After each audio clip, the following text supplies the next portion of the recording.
Bienvenue à votre émission Ma foi en action.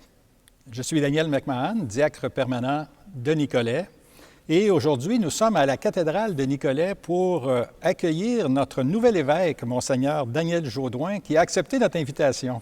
Bien, ça me fait plaisir. Bienvenue, Monseigneur. Alors, dans un premier temps, on aimerait connaître l'homme qui est Daniel Jaudoin. Et je vais commencer avec la question la plus difficile. D'où vient-il, ce jeune homme? Eh bien, je viens pas loin d'ici. En fait, je viens de Granby. Alors, ma famille s'est établie là, venait de la région de Farnham, de plusieurs générations, d'un côté comme de l'autre, dans ma famille, de Farnham. Et quand mon père s'est marié, c'était coutume d'aller s'établir à Granby parce qu'il voulait fonder commerce. Et c'était la grosse ville. Donc, c'est ainsi qu'il s'est établi à Granby. Je suis né là, je suis l'aîné d'une famille de 4, 2 garçons, 2 filles, ça donne bien. Et j'ai fait toute mon enfance là. Alors, j'ai été à l'école publique, l'école de Granby, la paroisse Saint-Luc, l'école primaire Saint-Luc. Et par la suite, pour le secondaire, mon père avait décidé, et ma mère, probablement les deux ensemble, de m'envoyer au séminaire du Verbe divin, qui était une école privée à l'époque, pour le secondaire. Et c'était toujours à C'est Granby? toujours là. C'est toujours là. Maintenant, c'est une corporation laïque qui gère ça, mais les pères sont toujours présents à côté dans un couvent, l'ancien couvent des Sœurs Sainte-Marthe. Et c'est là que j'ai fait l'expérience de l'internationalité, si je peux dire, parce que Granby, c'est assez uniforme, hein? On était tous francophones de souche. Il n'y avait pas beaucoup d'immigrants à l'époque. Mais chez les pères du Verbe divin, c'était des pères qui venaient du monde entier. Ça venait de Pologne, d'Allemagne, d'Alsace, de Hollande, de Hongrie. Ça venait des États-Unis, d'Haïti. Alors, ces professeurs-là, avec leur culture, leur langue, leur accent, nous ont un petit peu mis au fait du monde. Alors, j'ai bien aimé cette expérience avec eux. Et c'est des pères missionnaires. C'est une des grandes communautés missionnaires au monde, qu'on connaît peu parce que c'est leur seule maison au pays. OK. Et par la suite, vous avez continué au collégial ou... Bien, par la suite, naturellement, je suis allé à Montréal pour le collégial à Brébeuf. Parce qu'il faut dire que dans ma famille, on a 2 branches. La branche d'affaires. J'avais 4 commerces à rue principale de mes oncles. Et du côté de ma mère aussi, mon grand-père, arrière et arrière-grand-père avait le magasin général à Farnham. Mais du côté de ma mère, il y avait aussi la souche religieuse. J'avais 10 oncles et tantes, religieux, religieuses. Alors, les dimanches après-midi, on est passé d'un parloir à l'autre, dont une sœur grise de Nicolette, sœur Isola Coderre. Donc, j'ai visité la tombe, elle est enterrée ici. Et un père franciscain, un père dominicain, jésuite, puis des sœurs de Saint-Joseph de Saint-Hyacinthe, sœurs de la Présentation de Marie, sœurs Blanche d'Afrique, ainsi de suite. Donc, étant donné que j'avais des oncles, un oncle qui était jésuite et que mes oncles étaient allés là, à Brébeuf, je suis allé là. OK. Mais vous avez fait des études en comptabilité. Bien, c'est ça, c'est que je suis comme le produit des 2 branches, les deux branches. Bon, j'ai senti l'appel à devenir prêtre très tôt, à l'âge de 5 ans. Je me souviens que j'étais dans le jardin de ma grand-mère et mon oncle, jésuite, m'avait demandé « Qu'est-ce que tu veux faire plus tard dans la vie? » J'avais dit « prêtre ». Je suis resté comme ça. Mais c'était toujours là.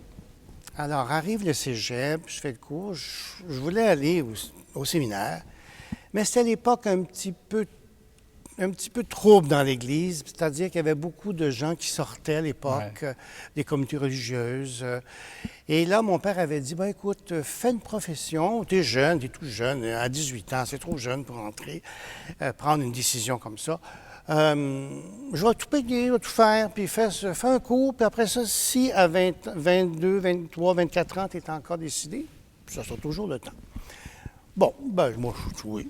Alors, c'est comme ça que je suis allé à l'École des hautes études commerciales.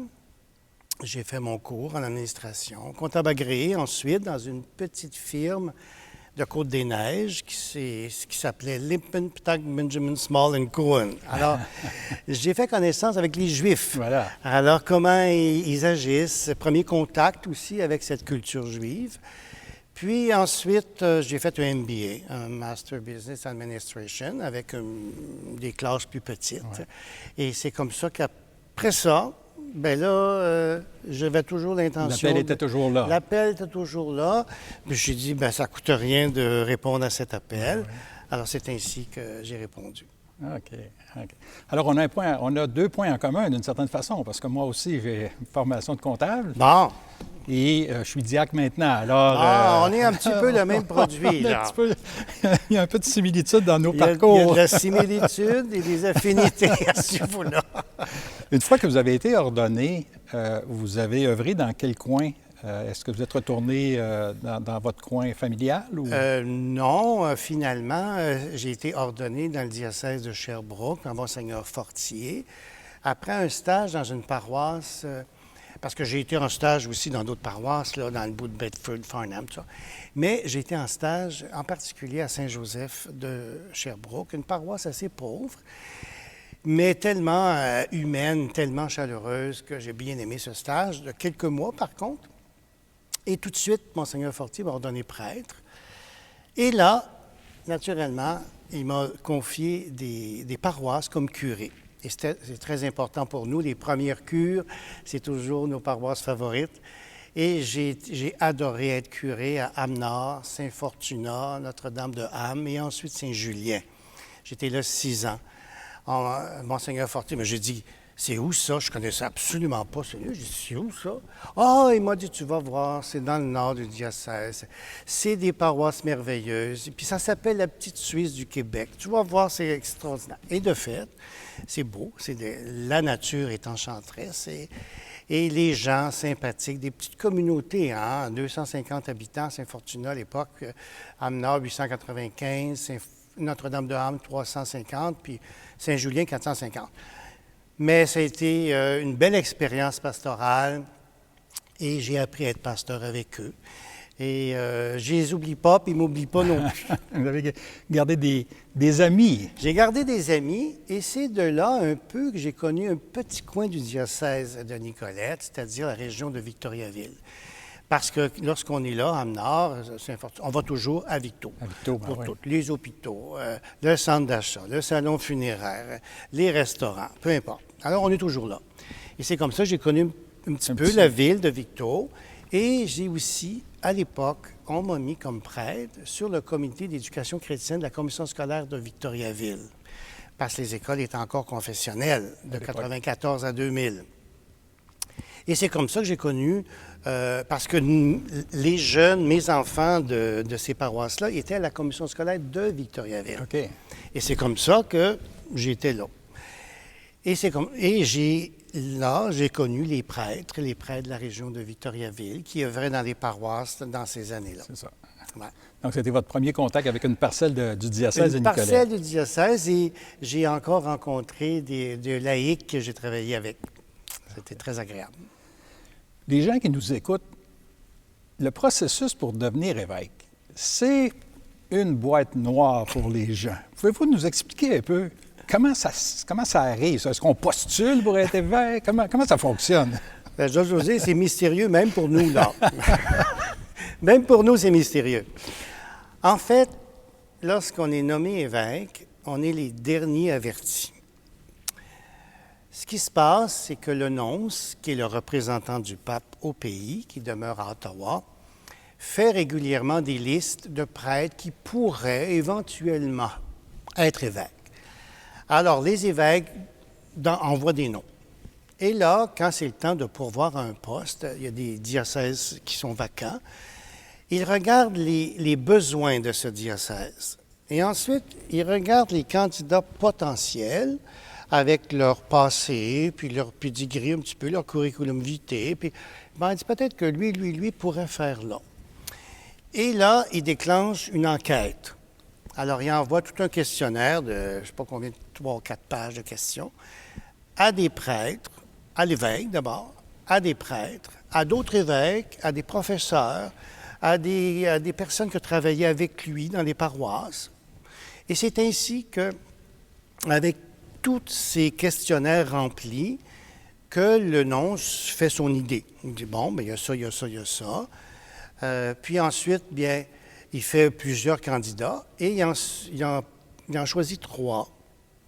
1, 2, 3. Il envoie ça à Rome avec tous les questionnaires et avec son point de vue à lui. Et là, à Rome, il y a un comité qu'on appelle, c'était le dicaster maintenant des évêques, il y a un comité d'évêques et de cardinaux du monde qui sont là, qui regardent le résultat que le nonce envoie. Et là, eux autres, ils disent aussi 1, 2 ou 3. Tous les samedis matins, pratiquement, le préfet, le cardinal-préfet, va voir le pape avec le résultat de la consultation des cardinaux, des évêques. Et là, le pape examine les candidats, les possibilités. Et là, le pape fait son choix. Il peut dire oui, vous avez décidé le premier, je suis bien d'accord. Mais il peut changer d'idée. Il peut dire non, moi je préfère le deuxième, ou je préfère le troisième, ou encore mieux, je veux rien savoir de ces trois-là. Moi, j'en veux un autre que je connais pour ça, qui ferait bien l'affaire, ou qu'on m'a suggéré, peu importe. Alors, c'est comme ça se fait. Puis, une fois que le pape a choisi, bien là, le préfet envoie ça. Mais aller jusque-là, vous savez rien. Ah, c'est rien. Ah non, non. Okay. Ah non, nous, on ne sait rien. On continue comme d'habitude. Il n'y a personne qui nous dit rien parce que c'est sous secret pontifical. OK. Et là, le préfet envoie la réponse du pape, la décision du pape au nonce. Et là, le nonce appelle le prêtre pour lui dire qu'il veut le rencontrer ou lui parler au téléphone, mais pour moi, c'était de le rencontrer à Ottawa, telle journée. Mais moi, je lui ai dit, écoutez, je suis bien occupé, j'ai une rencontre presbytérale toute la journée, puis baptême d'un enfant en espagnol, puis la messe, puis préparation au mariage le soir. Annulez tout, dites-le à personne, parce que c'est une visite confidentielle. Je veux vous voir. Bon, alors c'est comme ça que je suis allé le voir. Et c'est là tout en parlant, qui nous dit, ben bon, là, le pape Benoît, parce qu'à l'époque, c'est le pape Benoît qui m'avait nommé, vous nomme au diocèse de Bathurst, en Acadie. Ah bon? Là, on est surpris, parce qu'avant ça, pendant 20 minutes, il va me parler de mes paroisses, puis je dis, il est bien au courant, il sait bien des affaires sur moi. Tu sais, je vais être surpris. Puis là, il me dit ça. Le pape vous nomme, vous acceptez probablement, à moins d'une raison majeure. Puis, vous écrivez une lettre pour dire au pape que vous acceptez. Puis, on va décider une date ensemble, que ça va être officiel, à midi à Rome. Puis, vous n'avez pas trop de temps pour y penser, là. Ah non, on a quelques minutes, là. Puis, à moins de dire, bien, je veux quelques heures ou je veux une semaine. Mais moi, mon tempérament, depuis que je suis prêtre, c'est de toujours dire oui à mon évêque, à tout ce qu'il me demandait. Puis, je réfléchissais après. Mais il était trop tard. J'avais dit oui. Vous aviez déjà dit oui. J'avais déjà dit oui. Donc, c'est comme ça que ça se produit. Puis là, c'est secret, tant que c'est pas déclaré, c'est pas officiel à Rome. Oui. On ne peut pas en parler à personne. Ça, c'est dur, parce que là, on regarde tout ça, puis on dit nos projets de pastoraux, puis là, bien là, on a notre agenda, puis on ne sait pas trop quoi dire, puis quoi faire, mais c'est secret. Alors, c'était comme ça pour Bathurst, de m'envoyer comme ça, de me nommer en Acadie. Il nous envoie comme missionnaire. Je n'avais aucune idée de ce que c'était là-bas. Je n'avais jamais été là vraiment. Alors, je ne connaissais pas l'Acadie, la mer, manger du poisson, tout ça. On n'en mangeait pas beaucoup chez nous. Bien, c'est ça. Puis après 10 ans, naturellement, c'est comme pour les curés maintenant, on change des évêques, ils ne sont pas là à vie, là. Okay. Donc, dans le fond, c'est courant que après une certaine période, qu'on puisse avoir une autre affectation, dans le fond. Oui. Un peu comme les curés. Comme les curés. OK. Alors, dans le diocèse de Bathurst, Monseigneur Richard avait été 10 ans. Ensuite, Monseigneur Viano avait été 10 ans. Et moi, ça faisait 10 ans. Okay. Donc là, les gens s'attendaient qu'il y aurait de quoi? Qu'il pourrait se passer quelque chose. Il allait se passer quelque chose. Mais ils ne pensaient pas que ce serait à Nicolette, par exemple. Alors là, le nonce m'a appelé. Puis c'était beau parce que c'était la journée de la fête de Saint-François d'Assise. Et moi, j'aime beaucoup Saint-François d'Assise. J'ai été ordonné la veille de François d'Assise, il y a 30 ans. Ma première messe a été à la fête de Saint-François d'Assise.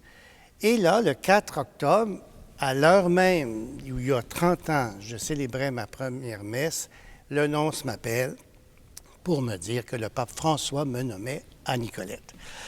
Alors, c'est comme ça que l'automne passé, j'ai appris que j'allais à Nicolette. Encore le secret jusqu'au 18 octobre, la fête de Saint-Luc. Puis, ensuite, ça s'est enchaîné. Et là, vous êtes arrivé ici en décembre, je crois? Oui, c'est-à-dire que lorsqu'on est prêtre, on a 4 mois pour changer d'endroit, là, pour être ordonné quand on est prêtre.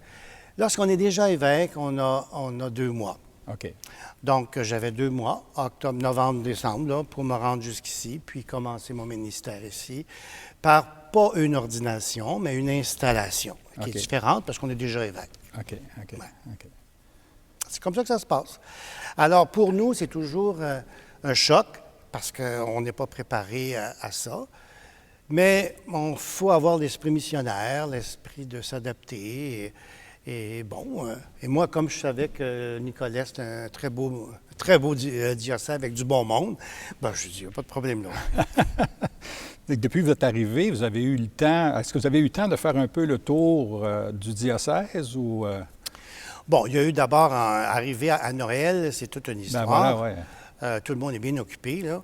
Puis ensuite, janvier, février, il a fallu l'installation, comment s'installer, le bureau, déménager, puis ensuite connaître un petit peu les gens des services diocésains.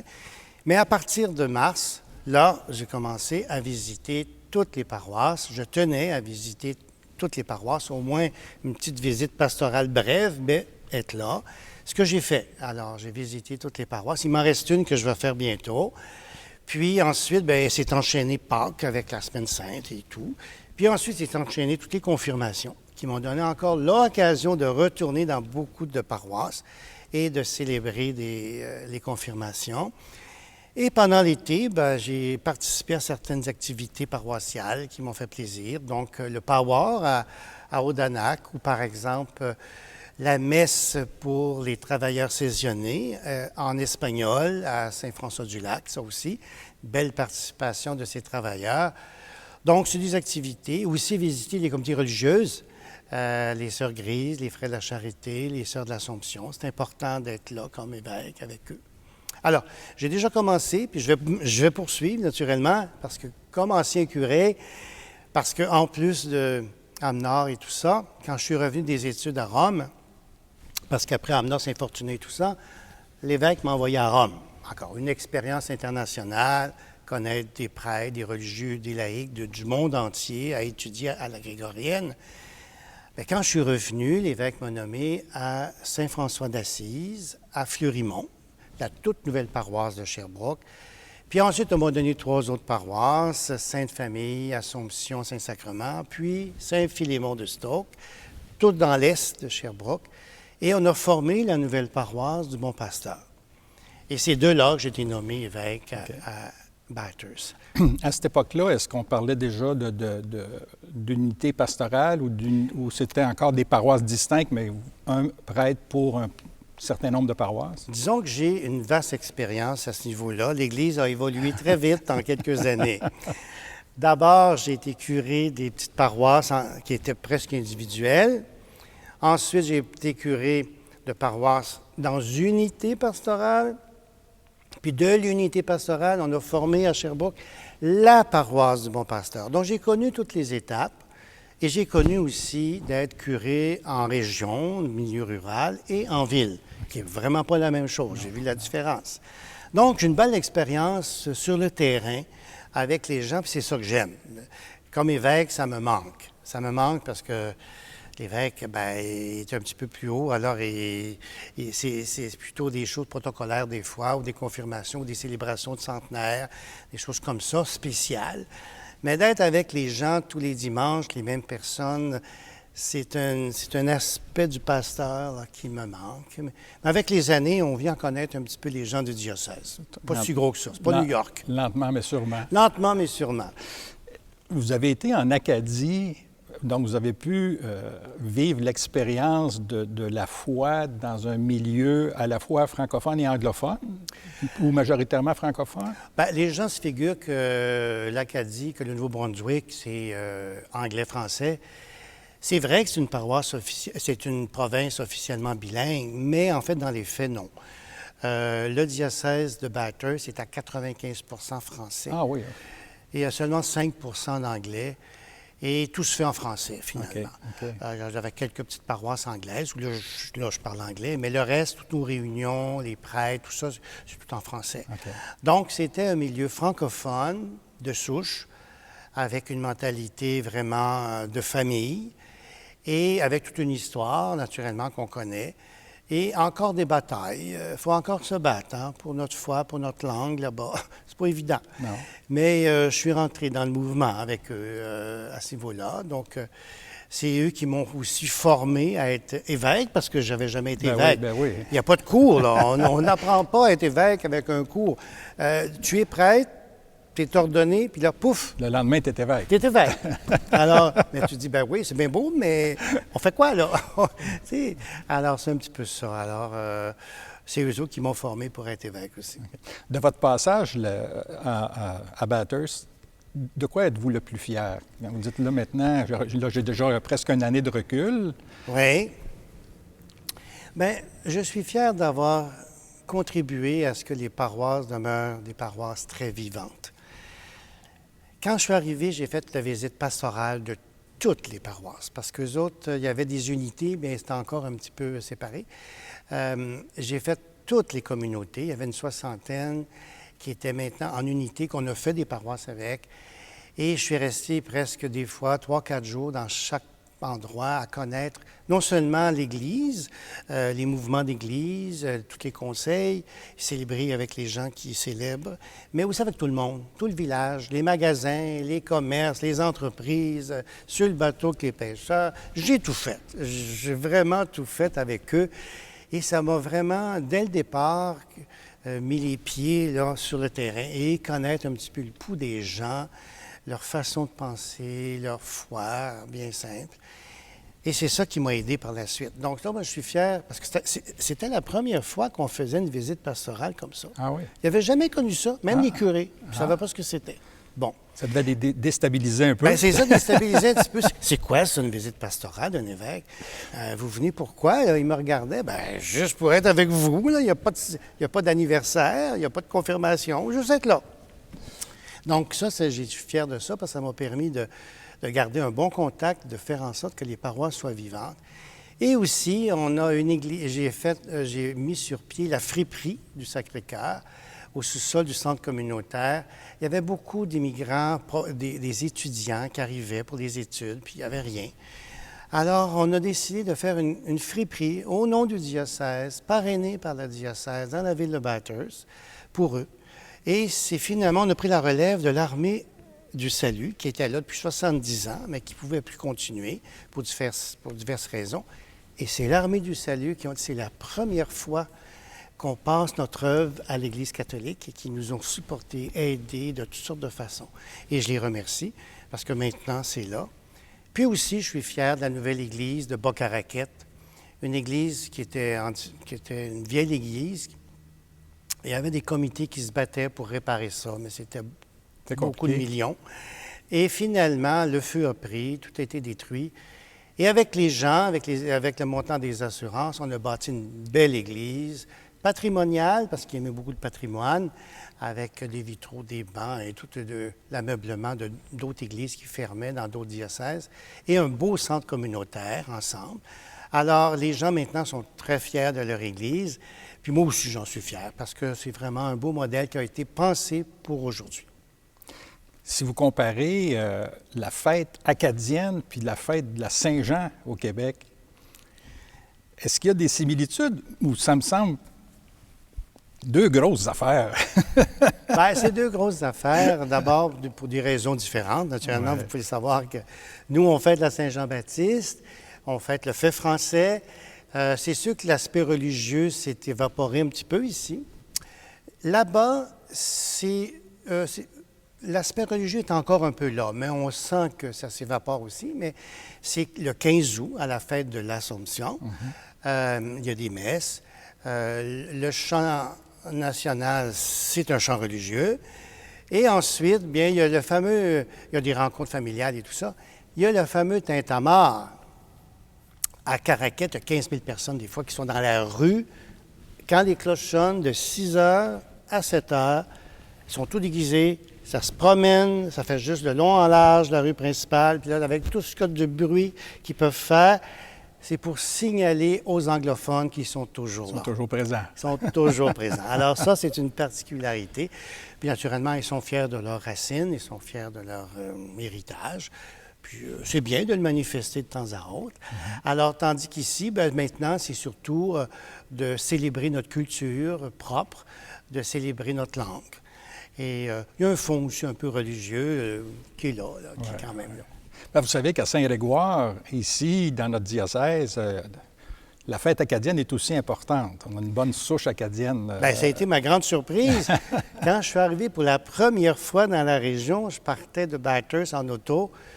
J'arrive jusqu'à Saint-Grégoire, puis je vois Boulevard des Acadiens. Je suis coudonc, j'ai tourné en rond. Je me retrouve en Acadie. Alors, ça a été ma grande surprise. Et après, on m'a expliqué l'origine de ça. Bon. Fait que dans le fond, il y a un petit peu d'Acadie qui va vous suivre même dans votre nouveau diocèse. Ben oui, même ici. Là, ça fait plaisir, ça fait plaisir. Et je m'en voudrais, il ne reste pas beaucoup de temps, mais je m'en voudrais de ne pas parler. Vous avez introduit à l'évêché un petit animal assez spécial. Ah, ben oui, j'ai une chatte avec moi depuis déjà presque 13 ans, là, qui est avec moi. C'est ma belle-sœur qui aimait beaucoup les animaux, qui m'a donné ça à Noël dans une petite boîte. Bon, qu'est-ce qu'on peut dire? On ne peut dire que oui. Alors, je l'ai adoptée comme quand j'étais curé à Sherbrooke. À l'évêché de Bathurst, elle était la reine de l'évêché. Puis ici, elle commence à être la princesse. Elle commence à prendre ses aises. Elle prend ses aises à l'évêché, puis ça fait de la vie. Ça fait de la vie dans l'édifice. Bien, Monseigneur, écoutez, le temps passe tellement vite. On est déjà à la fin de cet épisode de Ma foi en action.